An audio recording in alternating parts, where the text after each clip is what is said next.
As you've just seen, I have come to the Hilton Nordica in Iceland for Christmas. It's the 23rd today. We travelled yesterday, but I got back and I was so tired. We got some food and pretty much went straight to sleep. We just did some work. But this is the view from the room, really nice. It's actually really strange because looking at this, you'd probably assume it's 7 AM.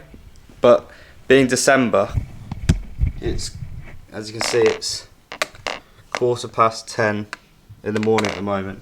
Sunrise is about 11 and goes down about 3 or 4, which is really strange, but we'll get used to that, I'm sure, pretty quickly. We're only here about 4 days, go back on the 26th, so it's going to go really quick. But today we're going to go down towards the centre. I think it's about a 10-15 minute walk.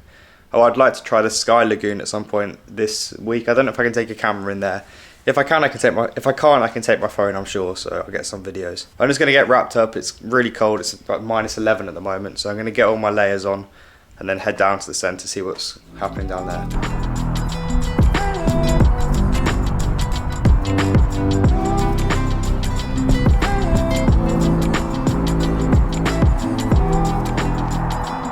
So I'm not really sure how well you can hear me, but we kind of just walked down a bit from the hotel.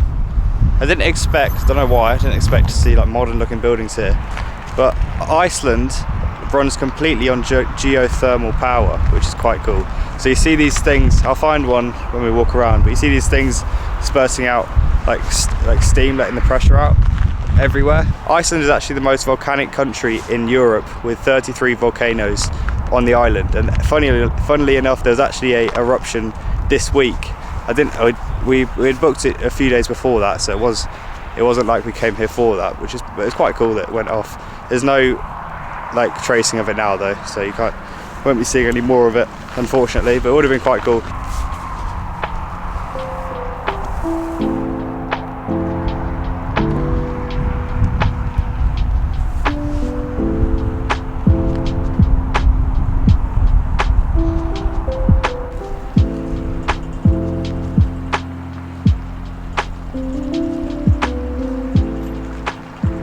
So whenever I come to countries like this, I'm interested in how kind of they stay alive and like what their imports and exports are, how much money they make.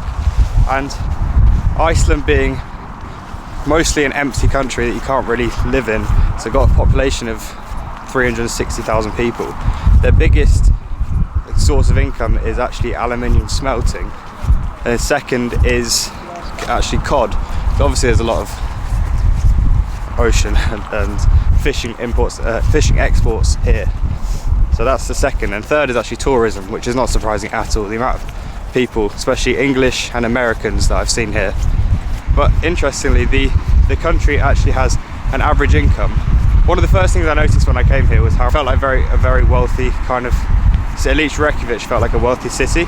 The average income is actually $70,000, and compared to England's 45,000, it's a considerable amount, and it makes sense of why it's such a wealthy looking and clean city. Over there, that black building, those black buildings.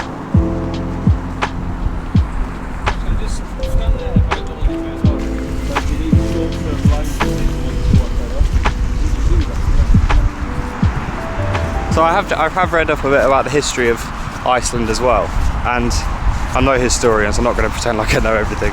But sometime in the 19th century, England tried to take all the cod from Iceland, obviously being such a huge industry and so much money in it. And Iceland ended up fighting back so they could try keep it. Obviously it's their country, they would want to keep taking their income. That's one of their biggest forms of income for the country. So Iceland started fighting back, and England fought back harder and pretty much took over Iceland, and it was part of their empire. But then in the 1930s, Iceland went independent, and they've been their own country ever since. Obviously there'll probably be a lot more to it than that, I said I'm no historian, but I thought it was quite interesting that England yet again trying to take a country and then giving it back later on.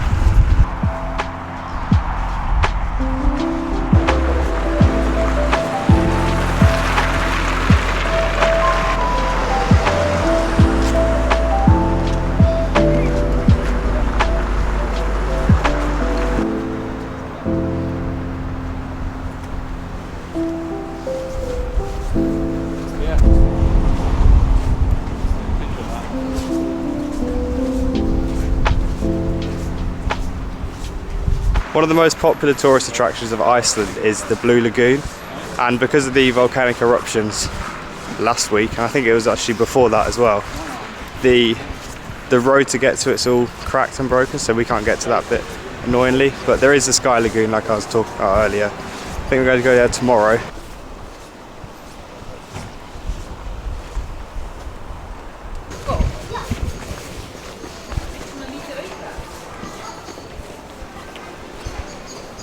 So like I was saying, with the income being so high and being such a barren kind of country, you can't produce your own crops too much, meaning that the cost of living here is actually really high. It's one of the most expensive countries to live.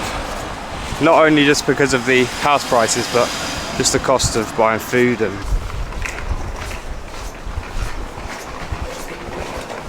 we're approaching it's one of the key landmarks of Iceland. I don't really know much about it yet. I'll read up and then I'll say some things in a second.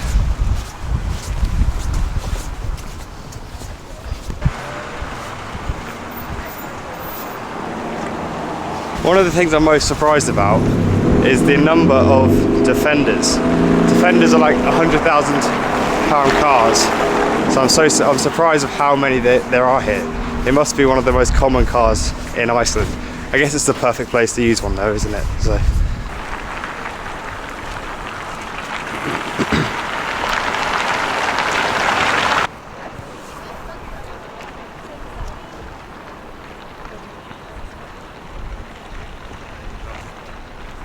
In a minute.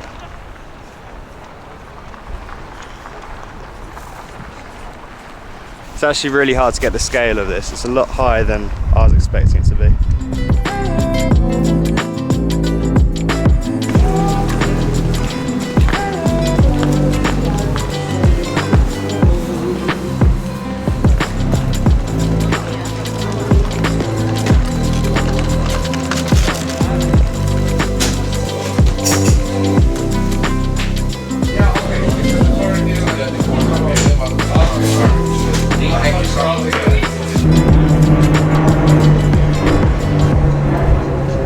But I learned a couple of things being in there. Firstly, being that beer, the drink, was actually banned until 1989, and that there's no McDonald's in Iceland, which I think is the first country that I've been to that hasn't got a McDonald's in it, so you can't find a Big Mac here.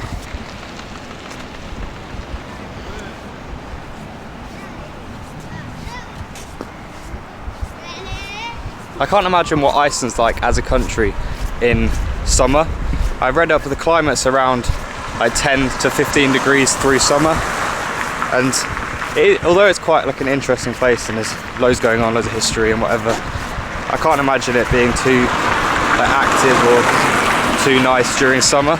I might be completely wrong, but I think winter's the best time to come here because it gives it a lot more character with all the Christmas lights and the snow.